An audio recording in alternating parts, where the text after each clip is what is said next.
എല്ലാവരും അയാളെ കുറ്റപ്പെടുത്തി ഒറ്റപ്പെടുത്തുമ്പോഴും അയാളെ ചേർത്ത് പിടിച്ച് സംരക്ഷിക്കുവാൻ നീ കാണിക്കുന്ന ആ ഹൃദയവിശാലതയുണ്ടല്ലോ, അതിനെ വിളിക്കുന്ന പേരാണ് കരുണ. അയാൾ നിൻ്റെ ആരുമല്ലെങ്കിൽ കൂടി അയാൾക്കു വേണ്ടി നിൻ്റെ ഹൃദയമിടിപ്പുകളുടെ താളം തെറ്റിക്കുന്ന വികാരത്തിന് സ്വർഗം തന്ന പേരാണ് കരുണ. മറ്റുള്ളവരുടെ കല്ലുകൾക്കൊപ്പം തൻ്റെ കണ്ണുകളെയും ക്രൂരതയുടെ ആക്രോശമായി തെറ്റിദ്ധരിക്കാതിരിക്കാൻ അവളെ കണ്ണുയർത്തി നോക്കുക പോലും ചെയ്യാതെ അവളെ തൻ്റെ ചങ്കിലൊളിപ്പിച്ച ക്രിസ്തു സ്നേഹത്തിൻ്റെ വെളിച്ചമാണ് കരുണ. നിന്നെയും എന്നെയും അതേ ചങ്കിലാണ് ഈശോ ഒളിപ്പിക്കുന്നത് കേട്ടോ. ആ മഹാകരുണയിൽ നമുക്ക് ശരണപ്പെടാം. കല്ലുകൾ താഴെയിട്ട് നമുക്കും കരുണ കാണിക്കാം അല്ലേ.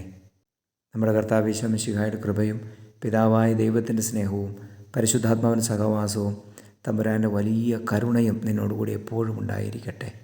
ആമേൻ.